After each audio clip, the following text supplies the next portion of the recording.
probably the first thing of notice was very obvious was Cody wasn't here today, along with Anthony Sorrow and Taylor McNamara. They had an orientation for grad school, which they couldn't miss. They couldn't afford to miss, so they attended that today.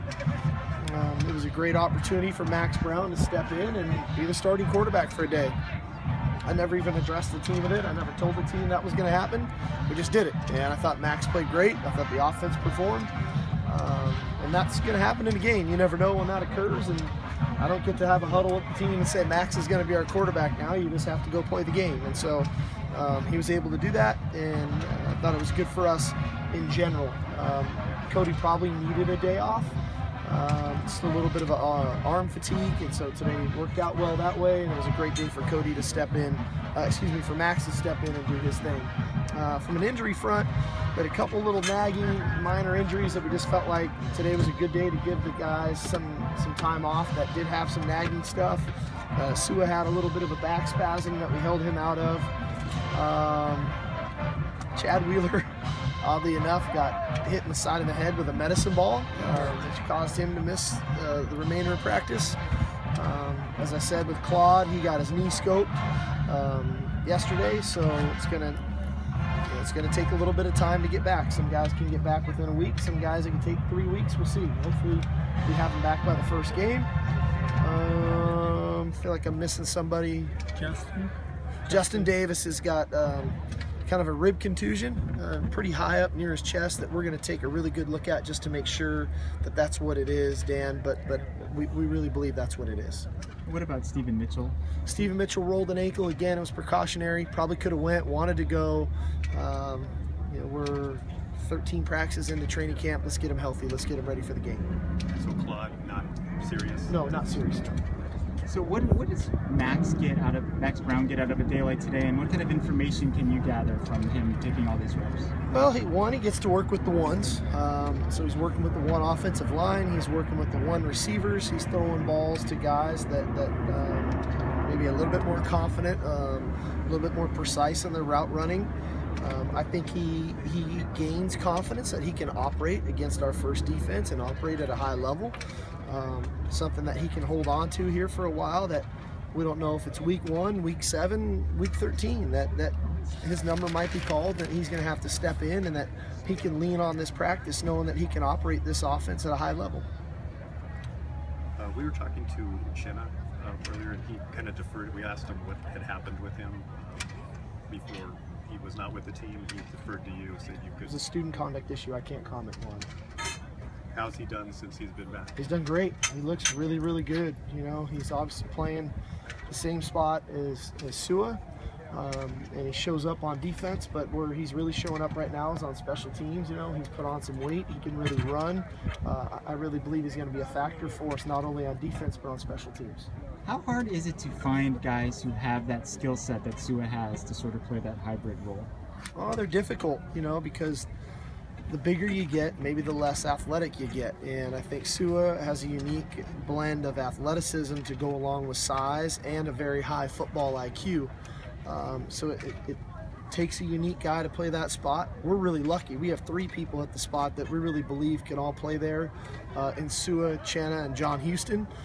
So I like us this fall, but I also like our future at the position of that spot. Dory kicked field goal today. Was that anticipated he would do that? Or well, the kickers weren't making it, so I put the guy in that I thought could make it. He made it. Coach, we're expecting extreme heat again this weekend. Any precautions for the team? No, we'll do what we did. You know, we have a hydration period there in the middle of practice for about 5 minutes where we get the guys all Pedialytes and Powerades to rehydrate.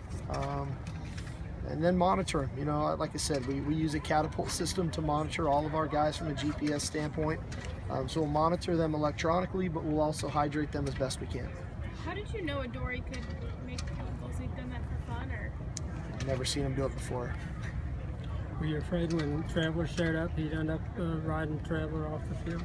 I don't know. The guy, he did it again today. I don't know how many touchdowns he scored. He's tough in the open field.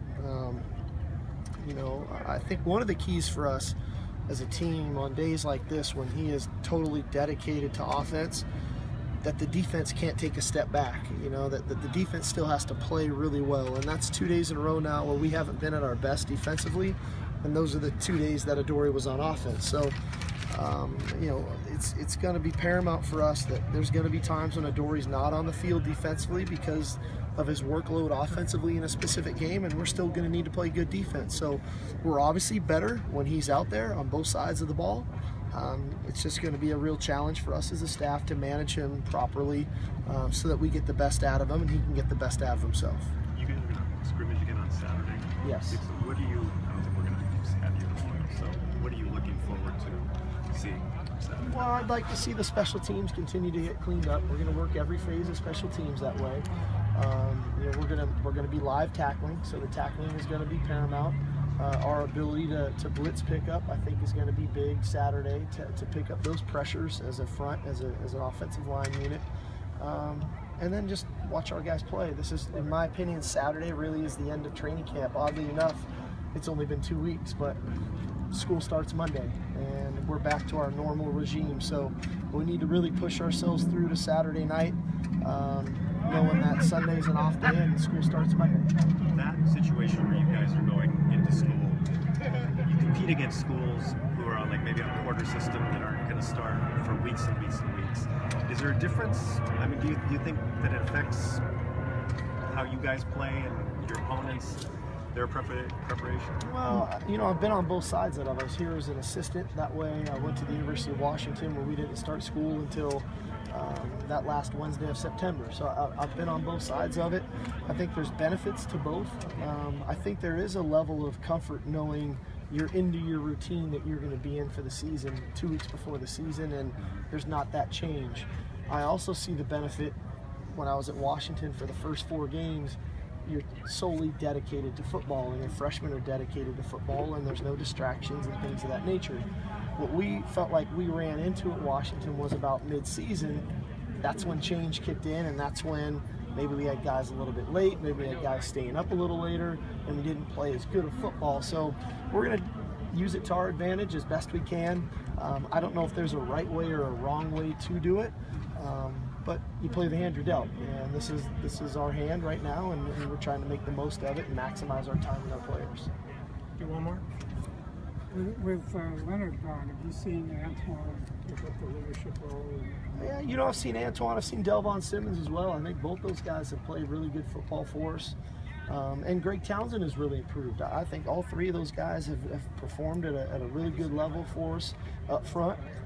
Obviously, our depth is much improved with the influx of our freshmen at the defensive line position. So, all in all, like I've said before, we love to have 94 on our roster.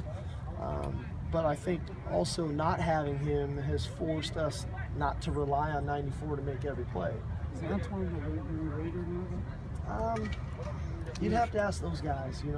I'm not with them as much that way. I think we've got a football team and we've got a defense that is really accountable to one another. I don't think it's about one guy or one leader.